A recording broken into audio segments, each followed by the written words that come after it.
This is Charter Local Edition. My name is Brad Pomerance. On the Central Coast today, we are joined by Dr. Gil Stork. He is the President Superintendent of Cuesta College, San Luis Obispo County's beautiful community college. And I want to speak with you about a recent designation.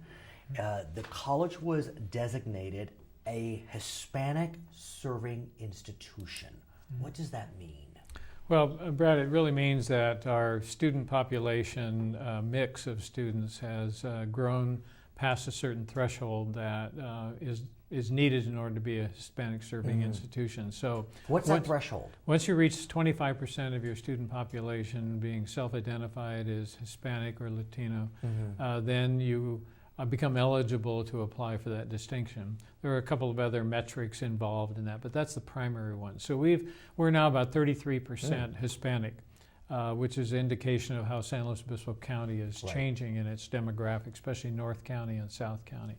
So what that does is it opens up some opportunities for us to apply for special federally funded grants that will help provide more services and support for students who come in with either underskilled or have some language challenges and help them be successful. Yeah, so now what? Where do you go from here? Once a designation is provided, you can then apply for those grants, or do you even need to apply? Is it all no, you have to apply because there are certain other criteria you have to meet, and you have to also produce a program of ideas of what you would like to have funded. So what can we expect? Well, they're multi-million-dollar grants. They can be like a $4 million grant over 4 years or things of that sort. So you get it in order to implement the program. So yeah, it's really exciting about the opportunity. Give us a sense as to why you think these grants will be beneficial for these students. What will they do?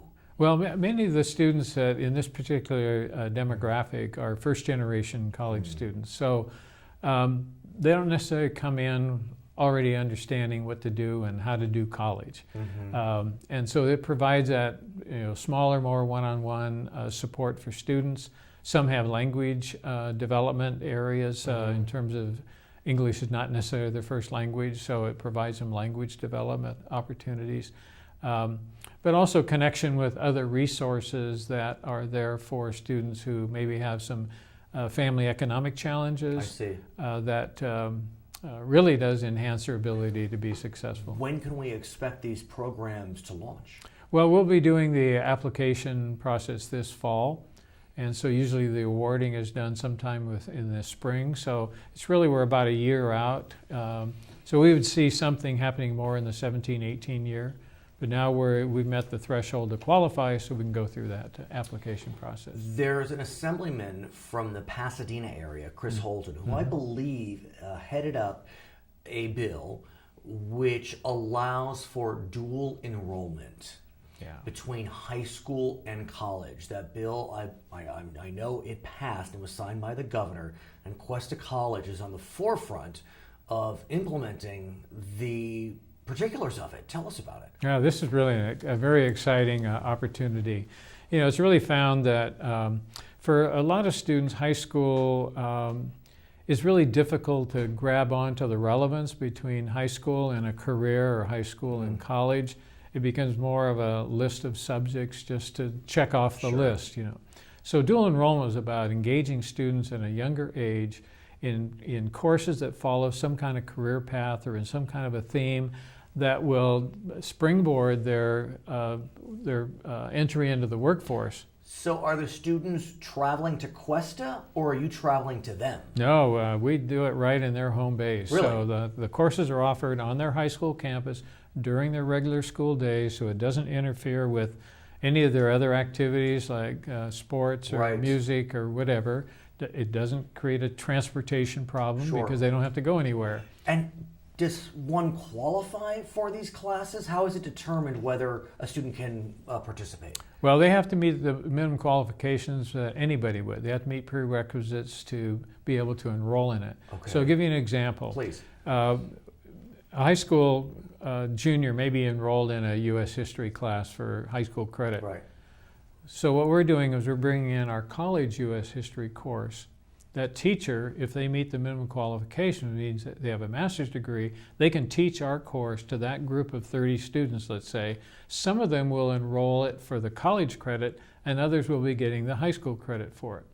And so a group of 30 students, we could end up with 25 of those students. But is it a separate class? No. Meaning, the students that are seeking college credit, are they engaged in a different curriculum than the students that are just seeking high school credit? They're all taking the college. They're all curriculum. taking. But some are signed up to get the credit. I understand. And some are not. They just want the high school credit. I understand. So the college course can meet the college or the high school requirement for it. So, stating the obvious, how different is it? How different is U.S. history high school and U.S. history college? Well, it's really about the intensity of it. Right. You know, the amount of reading, the amount of analytical work, Sure. the critical thinking part Right. of doing it. So it is different. It's a little bit more intense.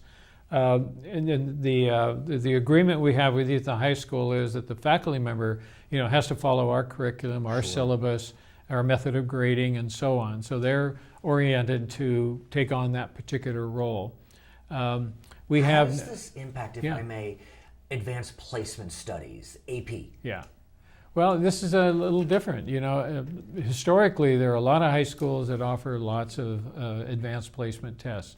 And the theory behind that is they take the course, then they have to take an exam, and then they have to achieve a certain score on that exam.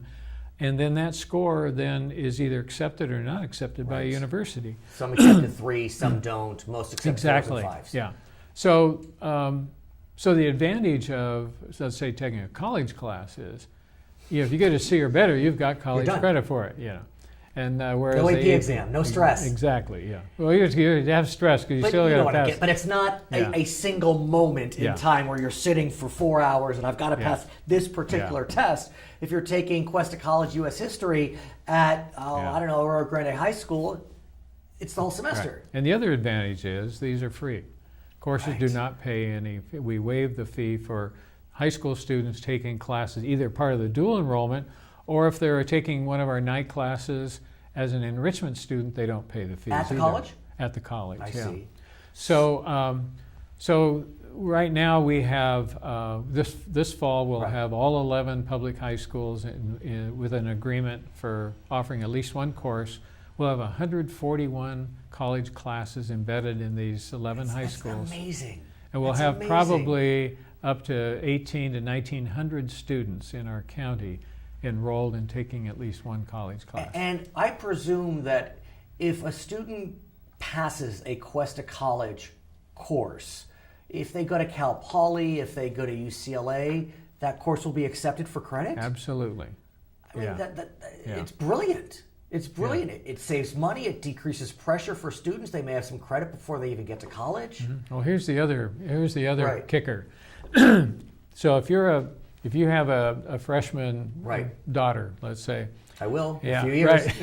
A few years. yeah, she could take 4 years of high school and get up to 24 units of college credit.